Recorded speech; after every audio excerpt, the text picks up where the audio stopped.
एक समय में हमारी दुनिया में डायनासोर का राज था। वे चलते थे जहां हम चल रहे हैं, इसी हवा में सांसें ली, इसी धरती पर लड़ाइयां लड़ी। इन दैत्याकार बड़े विचित्र डायनासोर ने करीब 14 करोड़ सालों तक इस धरती पर राज किया।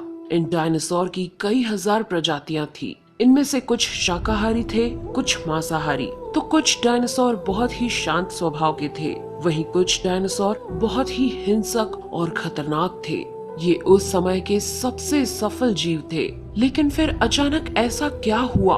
आखिर वह कौन सी घटना थी जिसने इनका नामो निशान ही मिटा दिया?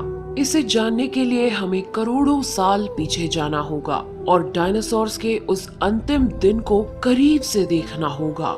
तो आइए चलते हैं आज से 65 मिलियन साल यानी कि 6 करोड़ 50 लाख साल पीछे।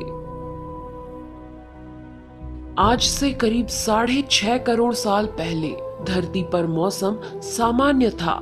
चारों ओर सूरज की रोशनी बिखरी हुई थी। लंबे लंबे पेड़ों से टकराती समुद्र की ठंडी हवाएं और चारों तरफ डायनासोर के चिल्लाने चिंघाड़ने की आवाजें। जब ये सारी डायनासोर प्रजाति बड़े ही आराम से धरती पर अपना जीवन बिता रही थी, तब 10 करोड़ साल पहले ही इनकी किस्मत लिखी जा चुकी थी। 10 करोड़ साल पहले एक छोटा एस्ट्रॉइड का टुकड़ा जो सुदूर अंतरिक्ष से आ रहा था, वह पृथ्वी से लगभग 20 करोड़ मील दूर मंगल और बृहस्पति के बीच बने क्षुद्र ग्रह बेल्ट में घूम रहे एक बड़े एस्ट्रॉइड से जा टकराता है। इस टकराव से उस बड़े एस्ट्रॉइड की दिशा बदल जाती है और वह क्षुद्र ग्रह बेल्ट से निकलकर सीधे पृथ्वी की ओर 22,000 मील प्रति घंटे की रफ्तार से बढ़ने लगता है। जब यह एस्ट्रॉइड पृथ्वी से 3,84,000 किलोमीटर की दूरी पर था, तब धरती से शायद डायनासोर का अंत ना होता यदि यह एस्ट्रॉइड पृथ्वी के उपग्रह चांद से टकराता। लेकिन नियति को कुछ और ही मंजूर था, इसलिए ये बड़ा एस्ट्रॉइड चांद के बहुत नजदीक से गुजर गया।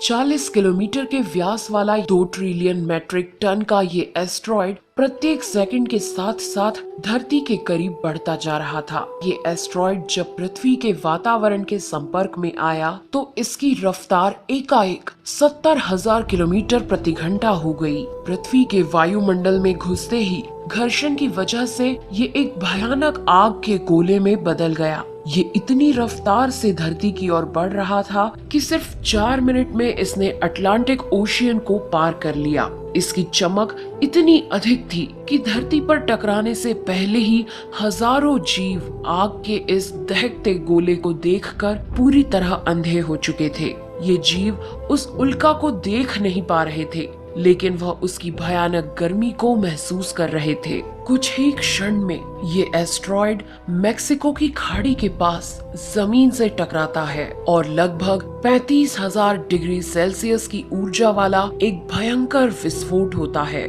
इस टकराव का विस्फोट लगभग 10 हाइड्रोजन बम के विस्फोट के बराबर था।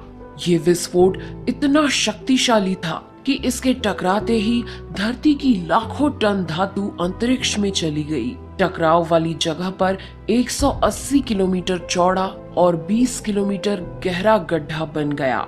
विस्फोट के कारण इस गड्ढे का सारा मेटल और पत्थर आसमान में धूल के बड़े बादल में बदल गए। 16 मिनट 40 सेकंड बाद जमीनी टकराव की वजह से धरती के अंदर चारों ओर 11.1 तीव्रता की भूकंपीय तरंगे उठने लगी। इस वजह से समुद्र में विशालकाय लहरों का निर्माण हुआ और एक के बाद एक सुनामी की लहरें चारों तरफ बढ़ने लगी। भूकंपीय तरंगों ने सभी सक्रिय ज्वालामुखियों को दहका दिया, जिसके कारण जगह जगह डायनासोर का विनाश शुरू हो गया। धरती के महाविनाश की प्रक्रिया आरंभ हो चुकी थी। इस भयानक विस्फोट में रेडिएशन की मात्रा इतनी बढ़ गई कि इसके 800 किलोमीटर के दायरे में आने वाले सभी जीव जलकर पूरी तरह राख के ढेर में बदल गए थे। इस महाविनाश में उड़ने वाले डायनासोर इन जमीनी खतरों से तो बच निकले, लेकिन ये तो महाप्रलय की बस शुरुआत मात्र थी। विस्फोट की वजह से जो लाखों टन मेटल, पत्थर और धूल अंतरिक्ष में गया था, वह ग्रेविटेशनल पुल के कारण ठीक 40 मिनट बाद आग के गोले के रूप में पूरी धरती पर बरसने लगे। साथ ही धूल का एक बहुत बड़ा तूफान 6000 किलोमीटर प्रति घंटे की रफ्तार से पृथ्वी के दूसरी तरफ मौत लेकर आ रहा था। ये धूल के बादल कई किलोमीटर मोटे थे, जिसकी वजह से धरती पर सूरज की रोशनी का पहुंच पाना असंभव हो गया। गर्म हवाओं का तापमान 100 डिग्री सेल्सियस से ज्यादा हो जाने के कारण धरती पर पेड़ पौधों की लगभग सारी आबादी जलकर खाक हो गई थी। विस्फोट के 90 मिनट बाद धरती का तापमान 200 डिग्री सेल्सियस तक बढ़ गया। इसकी वजह से जो डायनासोर विस्फोट के इलाके से कोसों मील दूर थे, वे भी इस गर्मी से बच नहीं पाए। इस महाप्रलय से धरती की कुल 90% प्रजाति पूरी तरह खत्म हो गई थी और जो 10% जीव धरती पर बच गए थे, उनमें से भी सिर्फ वही जीव जिंदा रह सके जिनका वजन 30 किलोग्राम से कम था। इसका कारण ये था कि इस महाप्रलय में लाखों की संख्या में जीव मारे जा चुके थे और पेड़ पौधों की सारी आबादी भी जलकर राख हो चुकी थी, जिसके चलते यहाँ जो बड़े और विशालकाय जीव जीवित बच गए थे, उन्हें भरपूर मात्रा में खाना पीना ना मिल सका। लेकिन ये महाप्रलय किसी अन्य जीव के लिए फायदेमंद साबित होने वाला था। धरती पर डायनासोर का अंत एक छोटी प्रजाति के लिए सुनहरा अवसर लेकर आया और वह प्रजाति थी मैमल्स की। मैमल्स क्या थे, कैसे बच गए महाप्रलय से, डायनासोर के अंत के बाद इंसान कैसे और कहां से आए, ये जानेंगे हम अगले एपिसोड में। यदि आप चाहते हैं कि हम अगला वीडियो जल्द से जल्द बनाएं, तो इस वीडियो पर 2000 लाइक्स जरूर दीजिए।